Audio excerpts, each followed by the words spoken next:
Welcome back to our podcast, which we call Busting Addiction and the Myths That Surround It.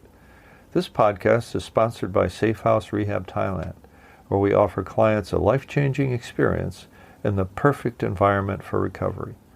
And it's closer than you think. Just visit safehouserehab.com to learn more. My name is Bruno J. And here's why I created this podcast. It's getting crazier and more deadly than we could have ever imagined just 10 years ago, with opioids and now fentanyl, which is 100 times more potent than heroin. A while ago, I noticed that there was no podcast dedicated solely to talking to that one super important group without whom many addicts would never make it in. And I realized then that I had the ammo to blow up some of these myths so that nothing but the truth survived. So if you love an addict or alcoholic and you feel like your loved one is sucking the oxygen out of your life, then this podcast is for you. If your loved one is driving you crazy and stealing your money, your peace of mind and your sanity, this podcast is for you. And if you're feeling rage and shame and your self-esteem has been flushed down the tubes, this podcast is for you too.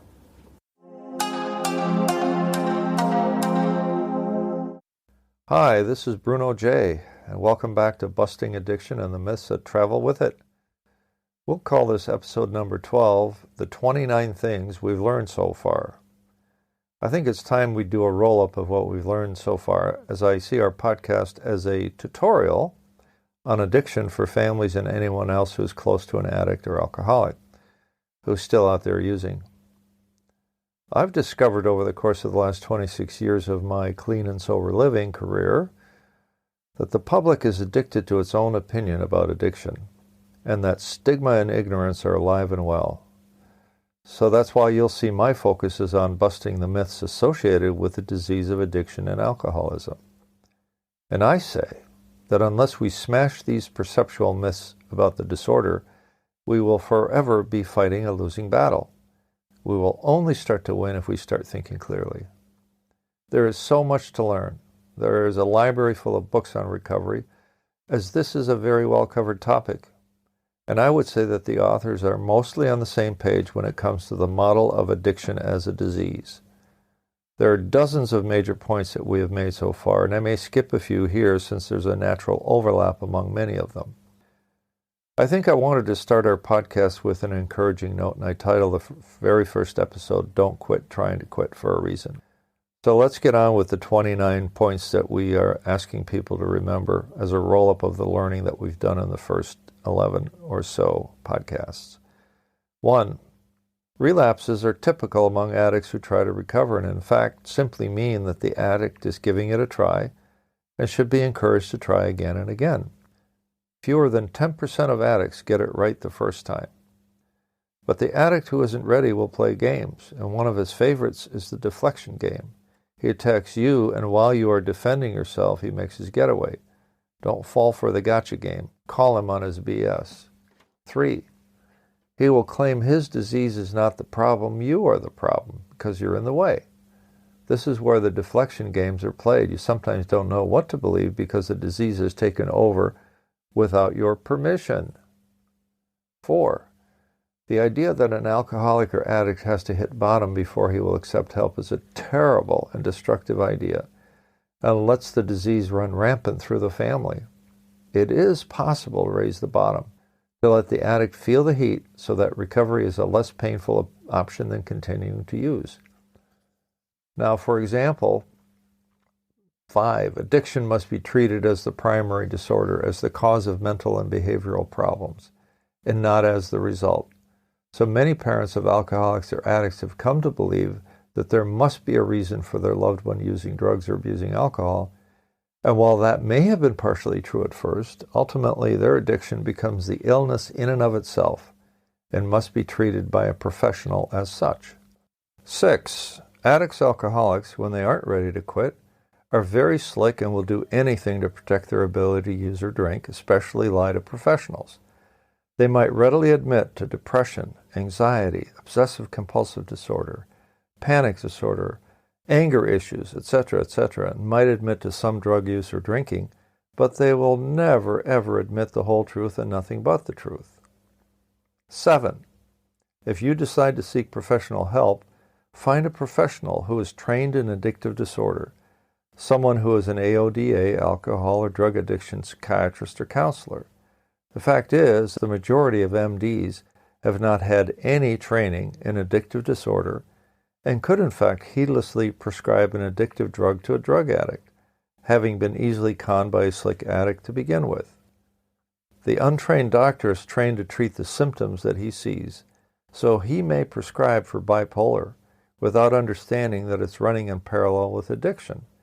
It isn't until the addict alcoholic begins to get clean and sober that the professional can establish whether or not the patient's symptoms are mostly the result of addiction, as mine were, or if the patient has a dual diagnosis, such as bipolar and alcoholism. 8. You'll no longer be puzzled by the irrational, unpredictable, and irresponsible behavior of your addict when you realize that he or she is operating with a damaged brain which is simply incapable of making good decisions. The research clearly shows that drug abuse and drinking both cause brain damage, some of which is not reversible, which drives the addict to make decisions that are driven by the need to get high and stay high, and to hell with the consequences. Rational judgment of the formerly healthy brain has been taken over by the impulsive and infantile need for immediate gratification. 9. The family and loved one of an addict need to change the way they think about addiction if they're to make an informed decision about what they should do for themselves and for their addicted loved one. The fact is, by this time, the disease has affected every member of the family and has already warped their thinking. But they don't know it unless and until some outside source holds up a mirror to them and they can see it for themselves. Uh-oh, that's what they're thinking. 10. Addiction and alcoholism are recognized by leading scientists as chronic relapsing diseases of the brain, causing compulsive using behavior and loss of control over intake despite harmful long-term consequences. Addiction and alcoholism are both considered to be mental illnesses by most scientists in most countries, and alcohol is considered a depressant as a class of drug, by the way. 11. The main takeaway for me is the idea that addiction is compulsive, so that when addiction is activated, I've completely lost the power of choice, that I will perform a harmful act over and over, that is irrational and contrary to my own will. There go all the theories of it being a moral failing or a failing of the power of will. Just say no is therefore a false promise, except as an admonition to children, so in that sense Nancy Reagan had her heart in the right place. 12. There are many different ways that addicts decide that they need to throw in the towel, and every one of them is not about the addict seeing the light, but rather about the addict feeling the heat. Addicts will throw in the towel A, providing they do not also have another mental illness driving their errant behavior and irrational stubbornness, and B, if they conclude that the pain of continued use is greater than the discomfort of accepting help. 13. Saying that treatment or 12-step programs don't work is like blaming the gym if you're out of shape. We say you have to make the commitment and do the work for you to have any chance of long-term success. This myth that AA is a cult or that treatment doesn't work is one of the most cherished and yet most dangerous prejudices afflicting our society today. 14. Long-term success and recovery is more about what the addict does after he leaves treatment than the fact that he went into treatment to begin with, regardless of how long the treatment lasts. Although the odds of long-term success go up the longer the addict stays in treatment, recovery is nonetheless a lifetime commitment. It requires daily maintenance of one's mental and emotional condition, including, we recommend highly, becoming part of a 12-step recovery fellowship that will help a recovering person grow, mature, and prosper. And 15, now a short break.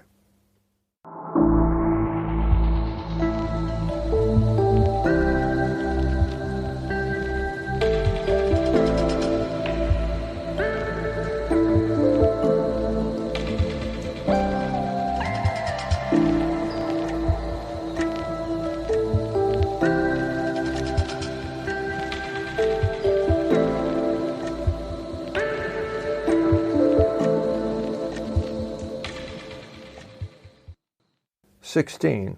Safe House Rehab Thailand is a great option for treatment, offering a life-changing experience in the perfect environment for recovery. We are dedicated to the modern challenges of addiction, which is especially true of addictive disease as it presents itself today.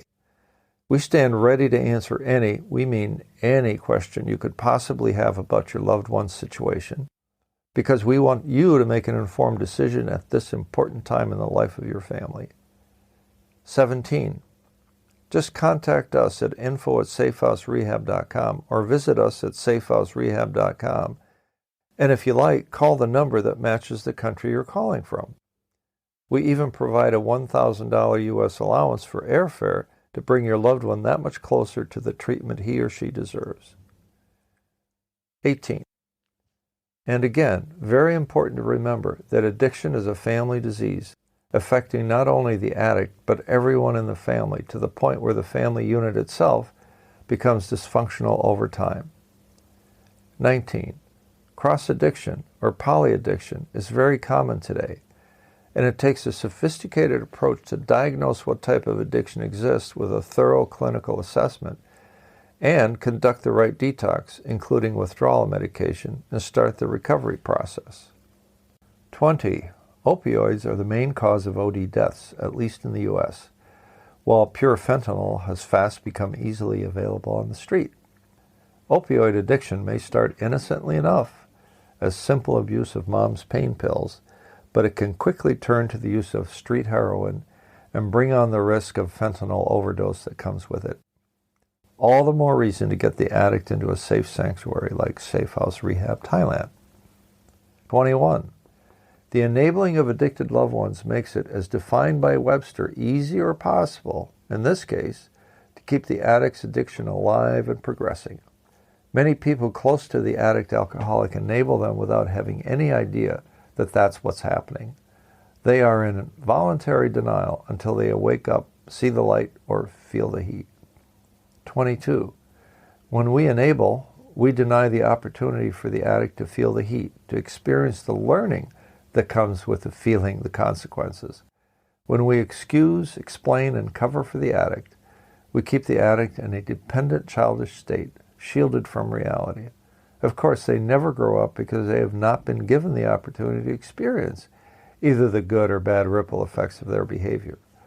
Later, if they make it into recovery, they will discover that recovery is as much about building character as it is about anything else. 23. To the point earlier, addicts are self-centered in the extreme and will violate every value they once held dear.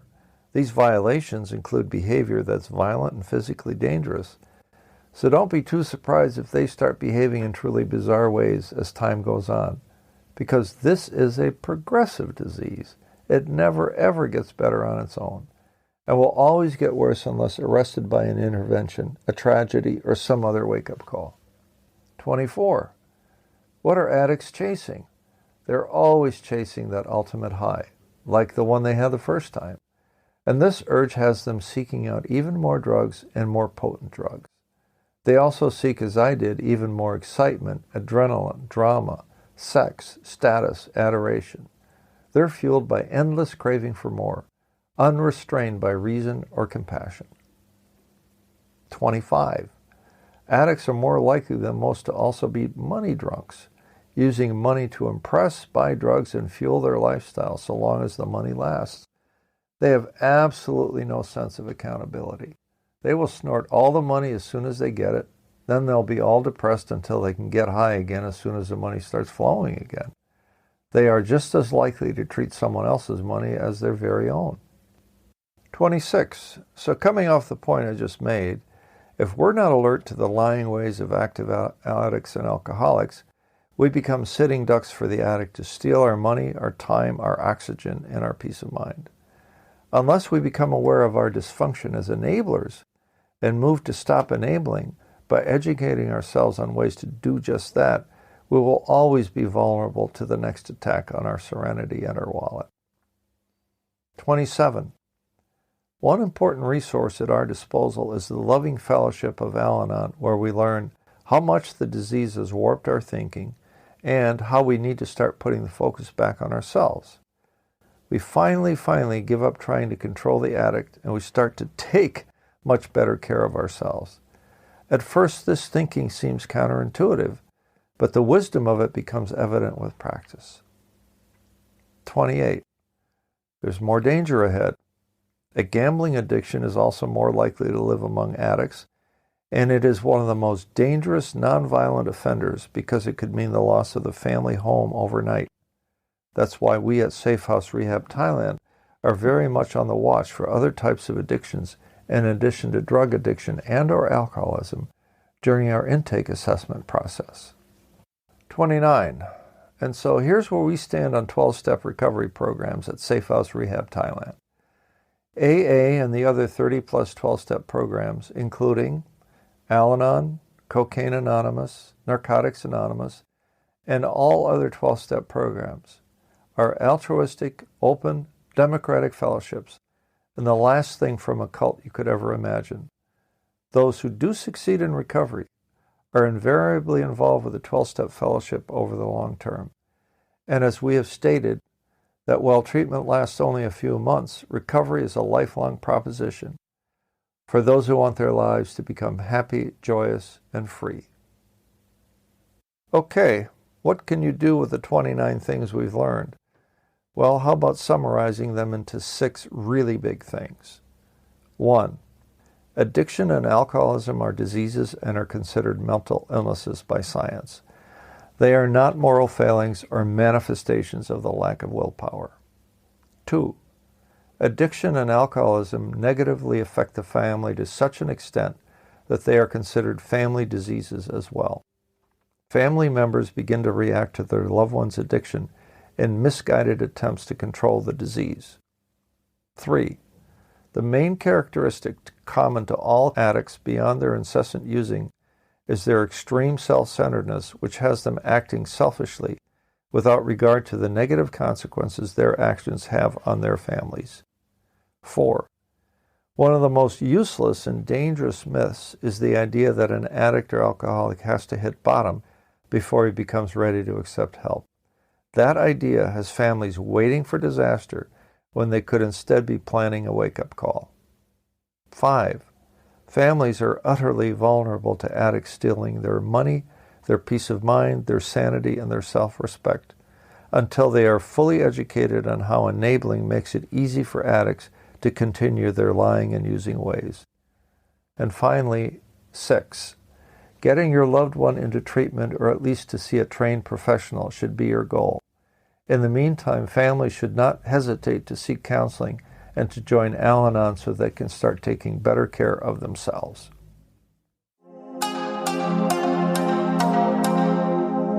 The Busting Addiction and the Myths That Surround It podcast is brought to you by the caring professionals at Safe House Rehab Thailand, who offer clients a life-changing experience in the perfect environment for recovery. Just ask us any question, we mean any question, at info@safehouserehab.com, and we may use it on the air with your permission, of course, or visit us at safehouserehab.com. We want to help you make an informed decision for yourself and your loved one at this very important time in your family's life. So tune in next week for the next episode of Busting Addiction and the Myths That Travel With It, and we'll see you next time.